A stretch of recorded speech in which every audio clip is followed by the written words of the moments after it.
Hello दोस्तों, कैसे हो आप दोस्तों। आज आपको बताने वाले पीएफ संबंधी एक और बड़ी जानकारी। दोस्तों, अगर आप भी एक पीएफ मेंबर हो, आपका भी किसी कंपनी या संस्था में पीएफ कटता है, तो दोस्तों इस वीडियो के माध्यम से आप अपना पीएफ का पैसा निकाल सकते हो। ठीक है, पीएफ का पैसा निकालने के प्रोसेस अलग अलग होते हैं। हर प्रोसेस को मैं आपको समझाऊंगा। आपको एक चीज़ और बता देता हूँ, अगर आप कंपनी में ऑन ड्यूटी रहते हो तो भी आप अपना पीएफ का पैसा एडवांस में निकाल सकते हो। ठीक है, लास्ट में अगर कंपनी आप छोड़ देते हो तो एग्जिट डेट डालने के बाद आप फुल एंड फाइनल पीएफ निकाल देते हो। ठीक है, उसके लिए आपको 19 नंबर का फॉर्म भरना होता है, लास्ट में 10C फॉर्म भरना होता है। ठीक है, तो दोस्तों आज मैं आपको इस वीडियो के माध्यम से बताऊंगा कि किस प्रकार से आप भी अपना पीएफ का पैसा निकाल सकते हो। इस वीडियो के माध्यम से पूरा प्रोसेस आपको समझाऊंगा। अगर आप हमारे इस चैनल पर नए हो ना, तो प्लीज चैनल को सब्सक्राइब जरूर कर लेना, क्योंकि हम पीएफ से संबंधित वीडियो डालते हैं जो आपकी पूरी हेल्प करती है। तो चलिए वीडियो के अंदर आप मैं पूरा प्रोसेस बताऊंगा कि आप भी अपना पीएफ का पैसा कैसे निकाल पाओगे। अगर आपने ये वीडियो मेरा पूरा देख लिया तो दोस्तों आपको किसी दूसरे वीडियो की देखने की जरूरत नहीं पड़ेगी। तो दोस्तों वीडियो के अंत तक आप पूरा बने रहना। तो दोस्तों सबसे पहले आपको गूगल पर आ जाना है और EPFO आपको लिख देना है। ठीक है, आप क्रोम ब्राउजर का भी इस्तेमाल कर सकते हो, आप गूगल से डायरेक्ट भी कर सकते हो। मैं गूगल से आपको करके दिखा रहा हूँ। यहाँ पर EPFO की जो ऑफिशियल साइट आपको नजर आती है, एम्प्लॉय प्रोविडेंट फंड ऑर्गेनाइजेशन, आप इससे भी लॉगिन हो सकते हो, या फिर आपको यहाँ पर UAN का जो ऑप्शन दिख रहा है इस पर क्लिक करके आप डायरेक्ट लॉगिन हो सकते हो। ठीक है, UAN पर जैसे ही क्लिक करते हो तो एक बैनर से आता है। इस बैनर को आपको यहाँ क्रॉस से हटा देना है। जब आप इस क्रॉस से इस बैनर को हटा देते हो तो आपके सामने ये इंटरफेस आ जाता है। ठीक है, याद रखें ये इंटरफेस जब आपके सामने आएगा तो आपको यहाँ से ही लॉगिन होना है। उससे पहले आपको अपने मोबाइल से अगर आप काम करते हो ना, तो उसको डेस्कटॉप साइड मोड में जरूर कर लेना। ठीक है, अब मैं आपको बता देता हूँ लॉगिन करने का तरीका, क्योंकि यहाँ पर लॉगिन जब आप करते हो तो डेस्कटॉप साइड मोड होने से क्या है, आपको प्रॉफिट है, आपका सभी फोल्डर सही से खुलते हैं। यहाँ पर आपको यूएनए नंबर डाल देना है, यूएनए जहाँ लिखा है, पासवर्ड की जगह आपको पासवर्ड डाल देना है। और याद रखें अगर आपके पास पासवर्ड नहीं है, खो गया है, आप भूल गए हो, तो फॉरगेट पासवर्ड आप बना लेना। ऑलरेडी चैनल पर वीडियो जाके आप देख लेना। कैप्चा डालने के बाद आपको कैप्चा की जगह कैप्चा डाल देना, साइन इन पर क्लिक कर देना। तो चलिए फटाफट मैं जैसे यहाँ से साइन इन होता हूँ इस ऑप्शन से, तो यहाँ पर हमारे सामने एक ऑप्शन आता है ये वाला। तो यहाँ पर मैं आपको दिखा देता हूँ, वन टाइम पासवर्ड डालने का एक ऑप्शन नजर आता है।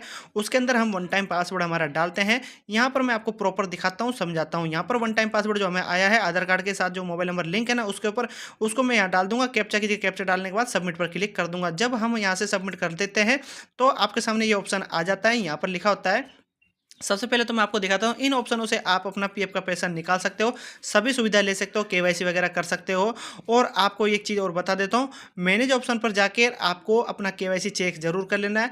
जब तक आपकी केवाईसी अपना देखना, अगर वो है आपकी केवाईसी जो ऑप्शन है ना, ये दिखा रहा हूँ जो मैं आपको, इस पर जैसे आप क्लिक करते हो तो ये है आपका बैंक, पैन, आधार, ये आपका अपलोड होना जरूरी है। ठीक है, अपलोड होगा कुछ इस प्रकार से, या तो आपका बैंक के द्वारा अपलोड होगा या फिर आपका कंपनी के द्वारा अपलोड होगा। अपलोड कुछ इस प्रकार से लिखा आएगा ग्रीन कलर में। अपलोड होने का मतलब है आप यहाँ से आप अपना पीएफ का पैसा आराम से निकाल सकते हो, क्योंकि जब हम ऑनलाइन सर्विसेज पर क्लिक करके हम हमारा विड्रॉल का फॉर्म भरेंगे ना, तो हमारा फॉर्म आराम से खुल जाएगा।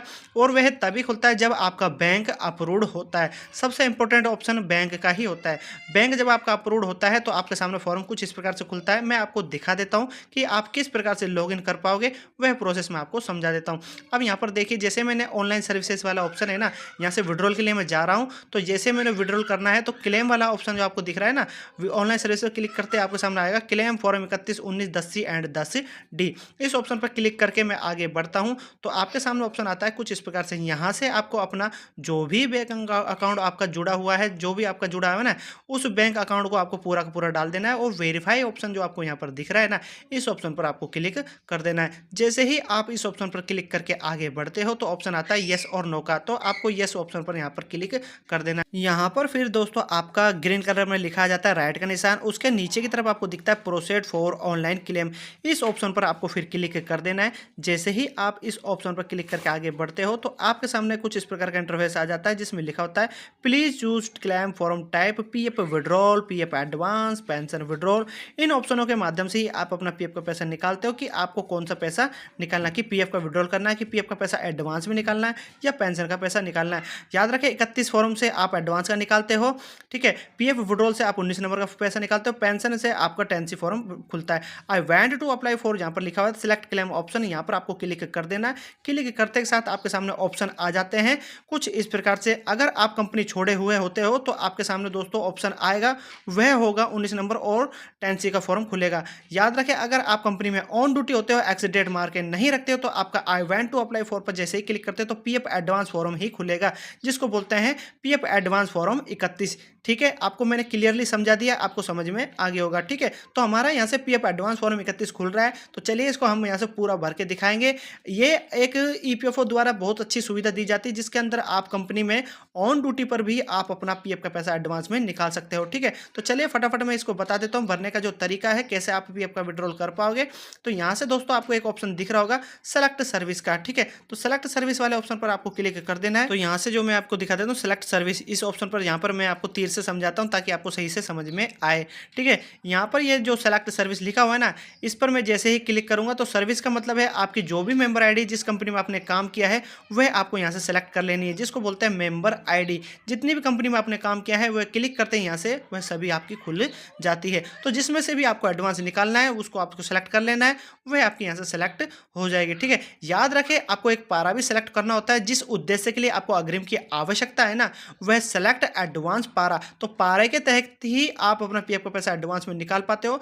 पारा आपको कैसे सेलेक्ट करना है, उसके लिए आप अपना इनलेस ऑप्शन का चयन करना सबसे बेटर होता है। एडवांस का पीएफ का पैसा निकालने के लिए वो बहुत अच्छा होता है, इससे पीएफ का पैसा आपका कहीं अटकता नहीं है और पूरा पैसा आपका पीएफ का सही से जो भी आपने भरा है वह अमाउंट ज़्यादातर आ जाता है, ठीक है। लेकिन याद रखें, पीएफ की पासबुक के अनुसार ही आपको भरना है। यहाँ पर आपको अमाउंट डाल देना है जितने अग्रिम की आपको आवश्यकता है, मतलब कि कितना पैसा आपको चाहिए वह अमाउंट आपको भर देना है, ठीक है। नीचे की तरफ का जो प्रोसेस है इसको मैं आपको समझाऊंगा इसके अंदर, उससे पहले मैं आपको दिखा देता हूँ। यह एक ऑप्शन होता है जिसको मैं आपको बोल रहा था ना, इनलेस का, ठीक है। अब आप यहाँ देख लीजिए, मैंने मेरी सेलेक्ट मेंबर आईडी कर ली है, सेलेक्ट सर्विस से मतलब मेंबर आईडी, ठीक है। यहाँ से जो ऑप्शन था वह मैं आपको दिखा देता हूँ। यहाँ से इनलेस का ऑप्शन मैंने चुन लिया है। इनलेस का ऑप्शन चुनने से क्या है, हमारा जो एक बीमारी पर्पज से ये पैसा निकल रहा है, तो यहाँ से अमाउंट मैंने सेलेक्ट कर लिया है। अब एम्प्लॉय का जो एड्रेस है नीचे की तरफ वह मैं आपको पूरा भर के दिखा देता हूँ। आपको कैसे भरना है, आपको अपना आधार कार्ड को पकड़ लेना है अपने हाथ में और उसके बैक साइड में जो भी एड्रेस होता है वह आपको यहाँ पर प्रॉपरली भर देना है, ठीक है। याद रखें, जैसे जैसे मैं आपको बता रहा हूँ ना वैसे ही आपको अपना फॉर्म भरना है। यहाँ पर एड्रेस को आपको फर्स्ट में डाल देना है, बच्चा आपको यहाँ पर डाल देना है स्टेट वाले में, और यहाँ से आपको सेलेक्ट स्टेट कर देना है। स्टेट के अंदर आपका जो भी राज्य है वो सेलेक्ट कर लेना है, डिस्ट्रिक्ट आपको सेलेक्ट कर लेना है स्टेट के नीचे। उसके बाद सिटी वाले ऑप्शन में आपको अपना सिटी लिख लेना है। 6 डिजिट का पिन कोड डालना होता है। वो पिन कोड आपको कहाँ से मिलेगा, आपके आधार कार्ड के बैक साइड में ही होता है। आपका जहाँ एड्रेस होता है ना उसके जस्ट नीचे की तरफ आप देखना 6 डिजिट होते हैं, छोटे छोटे अक्षरों में गणितीय अक्षर होते हैं, उनको आपको डाल देना है, ठीक है।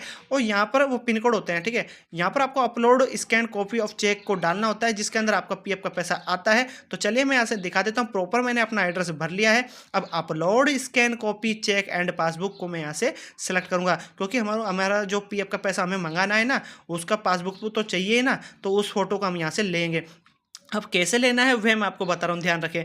यहाँ पर आप पढ़ लीजिए, upload scan copy of cheque and passbook, या तो चेक हो या पासबुक हो, ठीक है। अब यहाँ पर लिखा हुआ है चूज फाइल, तो चूज फाइल पर आपको क्लिक करके अपना फोटो को सिलेक्ट करना होता है। लेकिन उससे पहले जो प्रोसेस है उसको आप समझ लीजिए।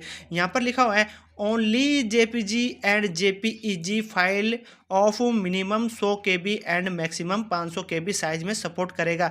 अगर आपको समझ में नहीं आ रहा तो मैं इसको चौकोर के अंदर कर देता हूँ ताकि आपको ये प्रॉपर समझ में आए।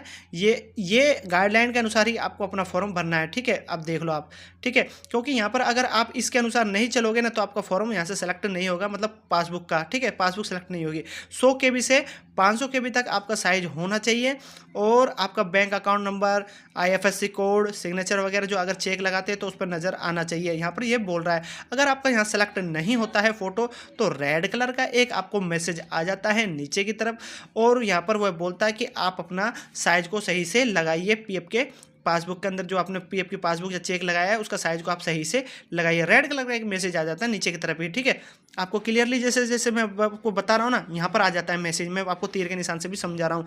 याद रखें, वीडियो को आप आराम से देखना। मेरा बोलने का थोड़ा तरीका तेज हो सकता है, जल्दी हो सकता है, लेकिन आप वीडियो को आराम आराम से देखना। दोस्तों हमारा यहाँ से फोटो सेलेक्ट हो गया है। अब यहाँ से जो हमारा फोटो है जेपीजी में है, और व्यू ऑप्शन पर जैसे ही हम क्लिक करते हैं तो हमारा फोटो नजर आ जाएगा कि हमने फोटो कैसा हमारा सेलेक्ट किया है। अब यहाँ पर आपको एक गाइडलाइन आती है जिसके अंदर बोलता है चौकोर पर आपको क्लिक करना है, और यहाँ पर आप जैसे क्लिक करते हो तो ब्लू कलर का आपको निशान आ जाता है, और जस्ट नीचे की तरफ यहाँ पर आपको गेट आधार ओटीपी वाला एक ऑप्शन आता है, उस पर क्लिक करके ओटीपी मंगाया जाता है। जब हमने चौकोर पर क्लिक किया है तो आप यहाँ देख सकते हो, यहाँ पर ये ब्लू कलर का हो गया है और एक ऑप्शन नजर आ रहा होगा आपको गेट आधार ओटीपी का।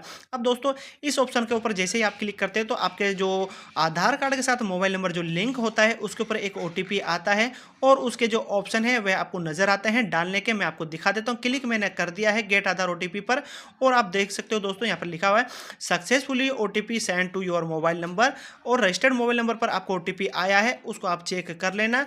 उस ओटीपी को आपको एंटर ओटीपी वाले ऑप्शन पर यहाँ पर डाल देना है, validate OTP and submit claim form पर आपको यहाँ पर क्लिक कर देना है। ठीक है दोस्तों, यहाँ पर आपको जैसे जैसे मैं आपको बता रहा हूँ वैसे वैसे आपको करना है। दोस्तों जैसे ही आप अपना ओटीपी डाल देते हो, मैं आपको यहाँ से दिखा देता हूँ। याद रखना, अगर आपका ओटीपी आपको लेट पहुँचता है या ओटीपी डालने में आपको किसी प्रकार की कोई प्रॉब्लम आ रही है तो रिसेंड ओटीपी वाले ऑप्शन पर क्लिक कर देना, आपको दोबारा एक नया ओटीपी आ जाएगा, उसको आप डाल देना। ठीक है, अब मैंने एंटर ओटीपी कर दिया है, वो आपको डॉट डॉट में नजर आएगा, आप यहाँ देख भी सकते हो। उसके बाद में validate OTP and submit claim form में मैं यहाँ पर क्लिक कर दूंगा, हमारा फॉर्म यहाँ से सबमिट हो जाएगा। और सबमिट आपको कुछ प्रकार से आपको नजर आएगा। यह है आपका यूनिफाइड पोर्टल पर सबमिट हो चुका है, जिसमें लिखा हुआ है OTP has been verified, e KYC update and PF advance claim form submitted successfully on unified portal, please click here to view PDF. यहाँ पर बोला जा रहा है अगर आप क्लिक हेयर पर क्लिक करते हो तो आपका एक पीडीएफ आपका डाउनलोड हो जाएगा। पीडीएफ वह होगा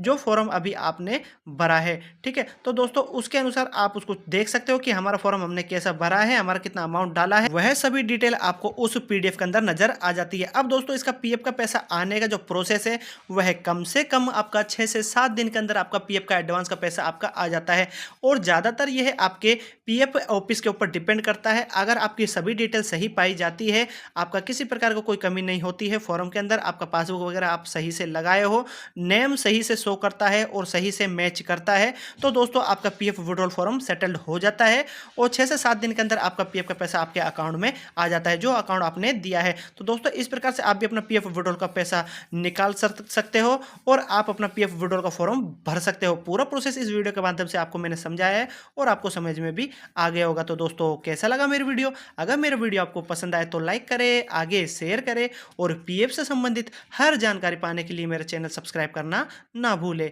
धन्यवाद।